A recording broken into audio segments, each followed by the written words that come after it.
They say trust is the foundation of marriage. What they don't tell you is that foundation can crumble faster than a house of cards in a hurricane. My name is Mark Sullivan, and I'm about to tell you how my perfect life became a masterclass in betrayal, served with a side of revenge that would make Gordon Ramsay proud. It was a Tuesday evening in October when my world imploded. Not Monday, because that would have been too predictable. Not Friday, because that would have ruined a perfectly good weekend. No, it had to be Tuesday, the most mundane day of the week, when my wife Julia decided to drop a nuclear bomb on our dinner table. Before we dive deeper into this story, I have one small request. Please subscribe, drop a like, comment, and hit that hype button to boost this channel so more people can discover these incredible Reddit stories. We were at Romano's, this upscale Italian place downtown where the breadsticks cost more than most people's lunch. Julia had insisted on meeting there with our closest friends. Paul Martinez, my best friend since college and the only IT guy who could make computer jokes actually funny. Lana Peterson, Julia's best friend and professional gossip distributor. Carmen Walsh, who owned the yoga studio next to Julia's boutique. And Josh Brennan, who somehow managed to insert himself into every social gathering despite being about as welcome as a root canal. So, Julia said, twirling her linguine with the precision of a Swiss watchmaker, I need to tell everyone something important. The table went quiet. Paul raised an eyebrow at me. I shrugged, genuinely clueless. Julia had been acting strange for weeks. Distant phone calls, mysterious errands, that guilty smile she wore when she thought I wasn't looking. I'd chalked it up to wedding stress. We were supposed to get married in 3 months. Eric is back in town, she announced like she was discussing the weather. Eric Dorsey. The name hit me like a punch to the solar plexus. Julia's ex-boyfriend from college. The guy she'd dated for 4 years before we met. The same Eric who'd been conveniently absent from our lives for the past 2 years we'd been together. That's nice, I managed, though my voice sounded like I'd been gargling gravel. The thing is, Julia continued, not meeting my eyes, he's going through a rough divorce and he needs support. We've been talking and I realized something important about myself. Here it comes, I thought, the other shoe preparing for its grand descent. My ex is always going to be in my life. He's part of who I am, part of my history. If you can't handle that, Mark, then maybe you shouldn't marry me. The restaurant didn't actually stop functioning. The servers kept serving, the kitchen kept cooking, the other diners kept chatting. But at our table, time froze like a Windows 95 computer trying to run modern software. Lana's fork clattered against her plate. Carmen's wineglass paused halfway to her lips. Josh looked like Christmas had come early. Paul's expression could have curdled milk. I'm sorry, I said, my voice eerily calm. Could you repeat that? Because it sounded like you just told me that your ex-boyfriend is more important than our relationship. That's not what I said. Julia's cheeks flushed pink, but her chin lifted defiantly. I'm being honest about who I am. Eric and I have history, deep history. We understand each other in ways that take time to develop. 2 years wasn't enough time? The sarcasm in my voice could have cut glass. It's different with Eric. We have this connection. Connection. I tasted the word like it was poison. Is that what we're calling it now? Paul cleared his throat. Maybe we should. No, I interrupted, still staring at Julia. Let's hear it all. This connection you have with Eric. Tell me more about that. Julia's eyes darted around the table, seeking support. Lana looked uncomfortable. Carmen studied her salad like it held the secrets of the universe, and Josh leaned forward with the enthusiasm of someone watching a car crash. We've been meeting for coffee, Julia said, just talking. He's been helping me work through some things about commitment and relationships. He understands me, Mark. He gets parts of me that I don't. I finished the sentence for her. Right. So let me make sure I understand this correctly. 3 months before our wedding, you've been secretly meeting with your ex-boyfriend, who apparently knows you better than your fiancé does, and now you're telling me, in front of our friends, that he's always going to be in your life, whether I like it or not. You're twisting my words. Am I? Because it sounds like you're giving me an ultimatum. Accept Eric's permanent presence in our marriage, or don't marry you at all. The silence stretched like taffy. Finally, Julia nodded. If that's how you want to put it, then yes. That's exactly what I'm saying. I looked around the table. Paul's loyalty was written all over his face. He'd back whatever play I made. Lana looked guilty as hell, which told me she'd known about these coffee dates. Carmen wouldn't meet my eyes. Josh was practically vibrating with excitement. Okay, I said. Julia blinked. Okay? Okay, I accept your ultimatum. I stood up, pulled out my wallet, and dropped enough cash on the table to cover my meal and tip. I choose option 2, I won't marry you. Mark, wait. No, Julia, you were very clear. Eric is always going to be in your life. Well, I'm not going to be in your life, so that should work out perfectly for both of you. I walked out of Romano's with my dignity intact and my heart in pieces. Behind me, I could hear Julia calling my name, but I didn't turn around. In the parking lot, Paul caught up with me. Jesus, Mark, are you okay? I'm fantastic, I lied. My fiancée just told me she's still in love with her ex-boyfriend in front of our friends. I'm living the dream. She didn't say she was in love with him. She didn't have to. Did you see her face when she talked about their connection? She looked happier discussing Eric than she has talking about our wedding. Paul ran a hand through his hair. What are you going to do? What any reasonable person would do. Cancel a wedding. The next morning, I woke up in my downtown apartment, the place I'd kept as a backup office but would now become my primary residence again. Julia had been staying at my house for the past 6 months, planning our life together while apparently planning her reunion with Eric Dorsey. I made coffee, fired up my laptop, and began the tedious process of dismantling a wedding. Caterer, canceled. Venue, canceled, with a hefty penalty that made my accountant heart weep. Florist, canceled. Photographer, canceled. Honeymoon in Tuscany, canceled, though at least I got a partial refund. My phone buzzed constantly. Julia calling and texting with increasing desperation. Mark, please call me. We need to talk. You're being ridiculous. Can't we discuss this like adults?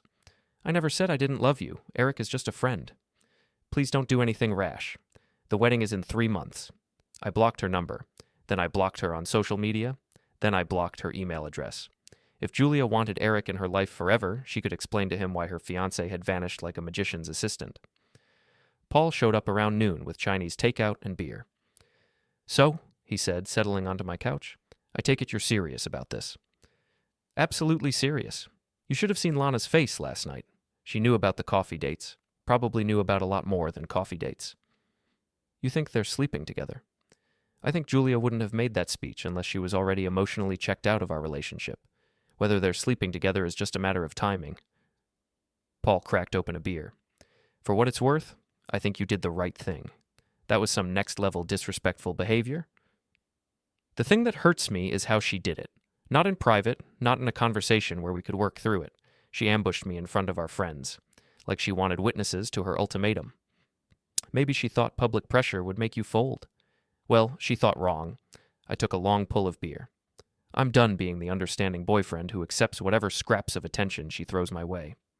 My phone rang, unknown number. I let it go to voicemail, then listened to the message. Julia, calling from someone else's phone. Mark, please stop being childish. We can work through this. Eric doesn't have to be a problem for us. Just call me back. I deleted the message and blocked that number too. Over the next few days, the full scope of Julia's deception became clear. Carmen let slip to Paul that Julia and Eric had been meeting for months, not weeks. Lana, feeling guilty, admitted to Paul that she'd been covering for Julia's absences from the boutique. Even Josh, in his infinite wisdom, mentioned that he'd seen Julia and Eric having lunch at the Marriott downtown. Not exactly the kind of place you go for casual coffee with a friend. By Friday, I had my answer about whether they were sleeping together. Paul, bless his nerdy heart, had done some digital detective work.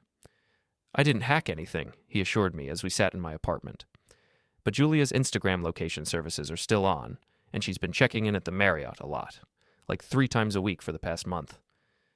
The Marriott where Josh saw them having lunch. The same one. And get this? Eric posted a photo from the Marriott bar 2 days ago.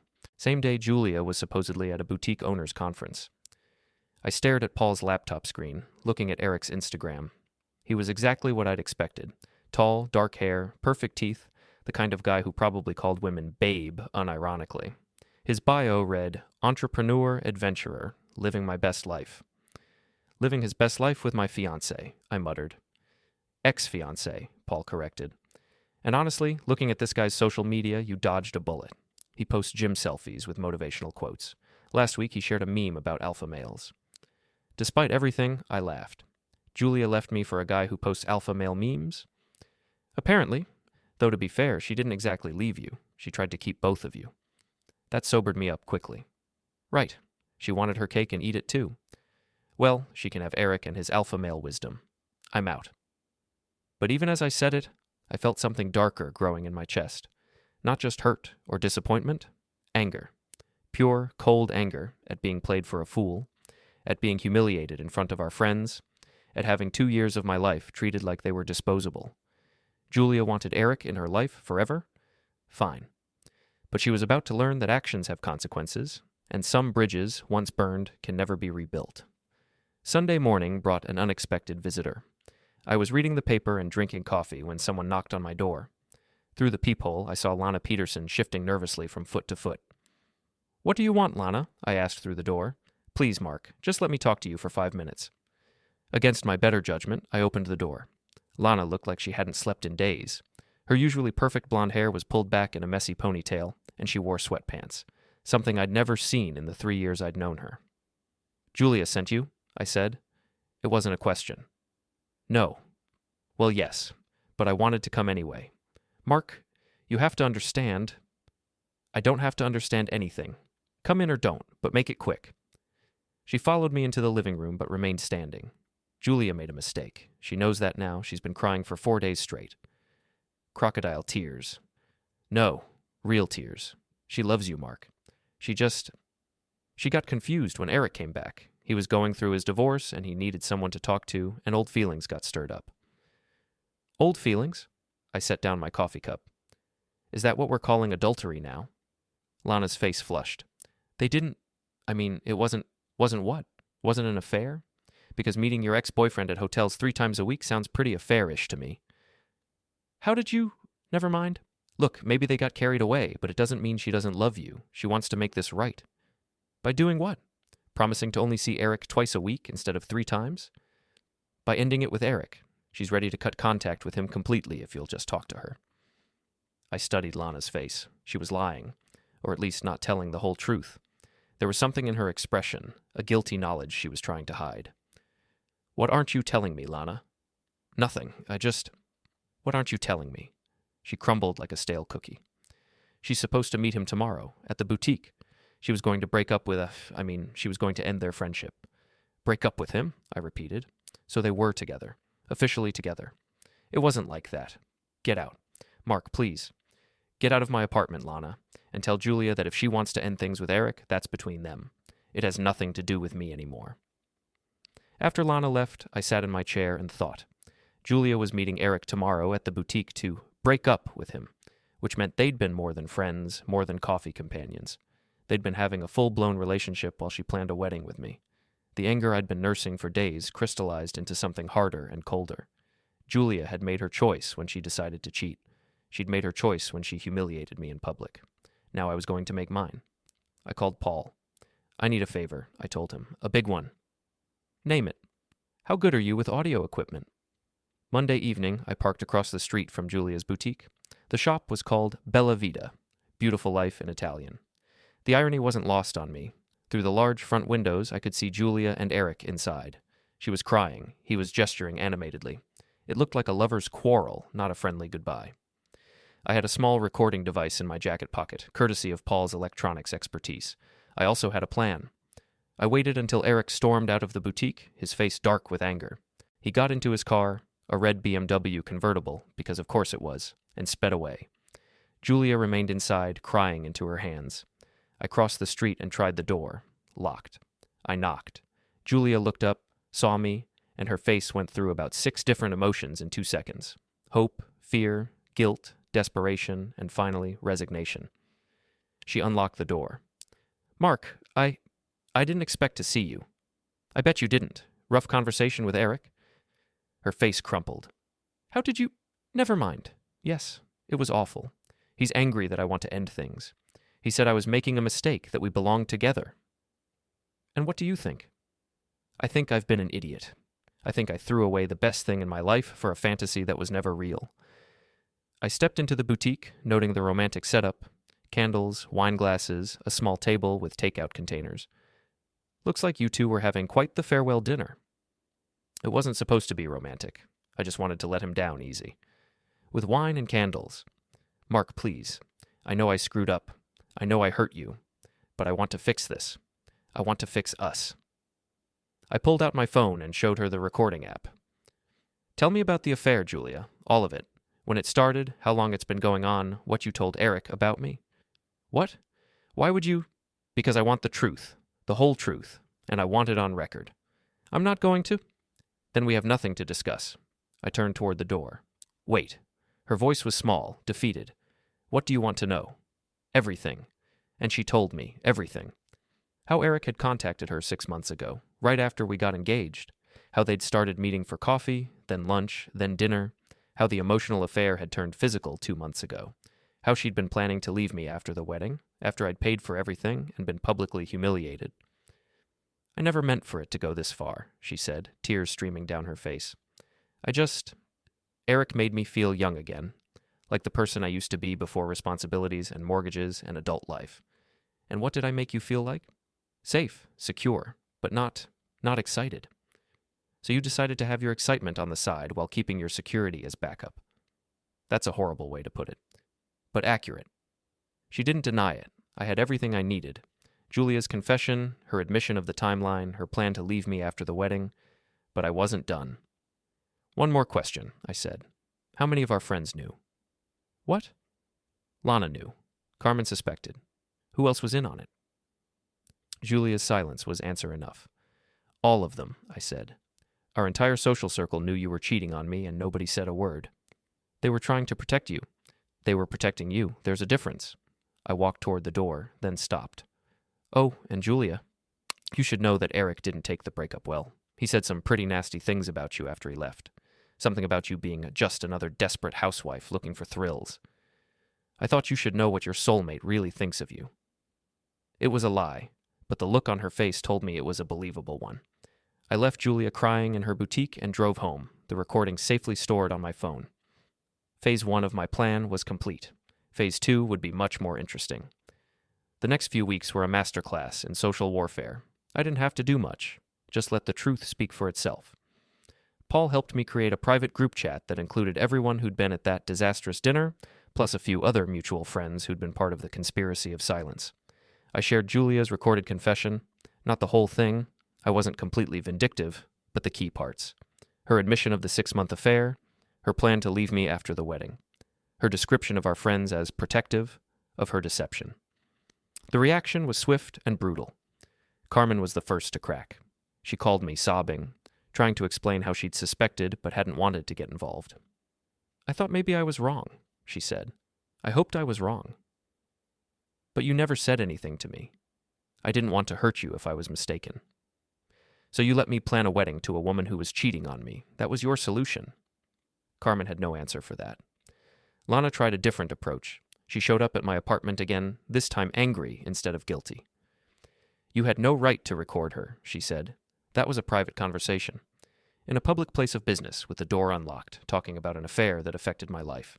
Nothing private about it. You're trying to destroy her. I'm trying to tell the truth.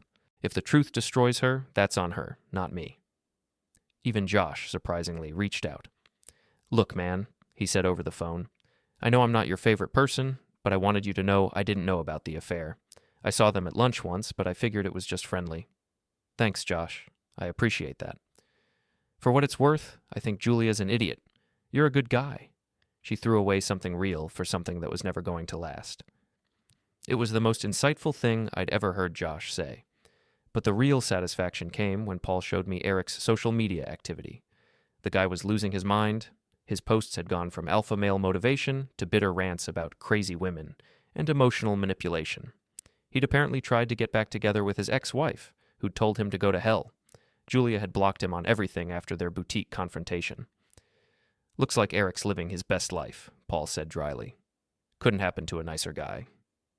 The social fallout was swift. Julia's boutique started losing customers. Word travels fast in a small business community, and nobody wants to support someone who lies and cheats.